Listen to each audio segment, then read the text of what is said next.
महाभारत में शकुनी ऐसे पात्र हैं जिनको महाभारत के महायुद्ध का कुटिल और जिम्मेदार माना जाता है। शकुनी जानते थे कि महाभारत युद्ध में कौरवों की हार होगी, उसके बाद भी अपनी बहन के खानदान का सर्वनाश करवा दिया। शकुनी हमेशा से बुरे ख्यालों वाले व्यक्ति नहीं थे, वह अपनी बहन से बहुत प्रेम करते थे।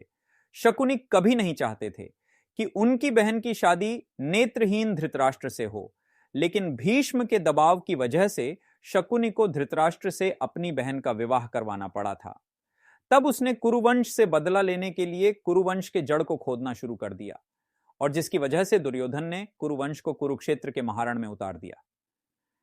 शकुनी गांधार साम्राज्य के राजा थे, लेकिन उसके बाद भी अपना अधिकतर जीवन बहन गांधारी के ससुराल में व्यतीत किया था। गांधारी की शादी जब धृतराष्ट्र से हुई, तब शकुनी और उनकी एक सखी हस्तिनापुर गए थे। साथ ही राजनीतिक उद्देश्य की वजह से भी शकुनी को हस्तिनापुर रखा गया। अपनी बहन और परिवार का बदला लेने के लिए शकुनी को गांधार राज्य त्यागना पड़ा था और अपनी बहन और भांजों के साथ हस्तिनापुर रहने लगे। यही रहकर अपने षड्यंत्र को पूरा करने के लिए शकुनी कौरवों और पांडव पुत्रों के बीच गहरी खाई बनाते गए। गांधारी धृतराष्ट्र से शादी करने से पहले एक बकरे की विधवा थी, किसी प्रकोप से मुक्ति के लिए। ज्योतिषियों ने गांधारी का विवाह एक बकरे से करवा दिया था और फिर उस बकरे की बलि दे दी गई और उसके बाद धृतराष्ट्र से विवाह हुआ। यह जानकारी जब धृतराष्ट्र को मिली, तब उन्होंने गांधार राज्य पर हमला कर दिया था और गांधारी के पिता राजा सुबल और माता सुदर्मा शकुनी समेत 100 पुत्रों को जेल में बंद कर दिया था। जेल में सभी के साथ बुरा बर्ताव किया और रोज सिर्फ मुट्ठी अनाज सभी को दिया जाता था, जिसका एक एक दाना सभी के हिस्से में आता था। धीरे धीरे भूख से राजा सुबल के कई पुत्रों की मौत हो गई।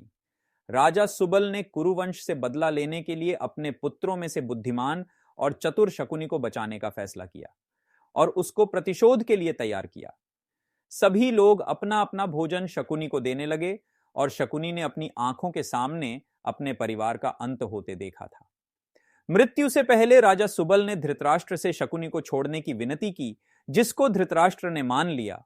राजमहल की चकाचौंध में शकुनी अपना प्रतिशोध ना भूल जाए, इसलिए सभी ने मिलकर उसका एक पैर तोड़ दिया, जिससे वह अपने परिवार के अपमान की बात याद रखे।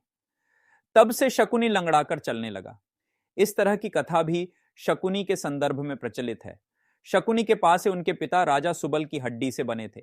शकुनी को चौसर खेलने में महारत हासिल था और कौरवों में भी इसका मोह जगा दिया था। इसको देखते हुए मरने से पहले राजा सुबल ने शकुनी को अपनी हड्डी से पासे बनवाने के लिए कहा था। राजा सुबल ने कहा कि ये पासे हमेशा तुम्हारी आज्ञा मानेंगे और कोई तुमको हरा नहीं सकेगा। साथ ही इन्हीं पासों से धृतराष्ट्र के वंश का अंत हो जाएगा। राजा सुबल के मरने के बाद उनकी कुछ हड्डियां शकुनी ने बचाकर रख ली थीं और फिर उनसे पासे बनवाए थे। हड्डियों के बने पासों से चौसर खेलने की वजह से पांडव सब कुछ हार गए थे। द्रौपदी का चीर हरण हुआ और अंत में महाभारत का महायुद्ध हुआ।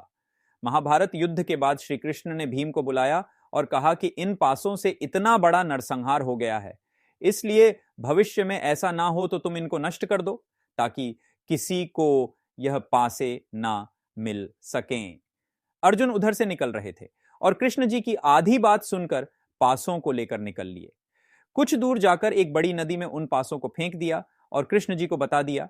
श्री कृष्ण ने कहा कि तुमने बहुत बड़ा अनर्थ कर दिया है। अगर वह पासे बहते हुए किसी के हाथ में लग गए तो जुआ फिर से आरंभ हो जाएगा और इंसान की बर्बादी का कारण बनेगा। अंत में यही हुआ, पासे किसी आम इंसान के हाथ लग गए और परिणाम यह हुआ कि जुआ किसी न किसी रूप में आज भी समाज में मौजूद है।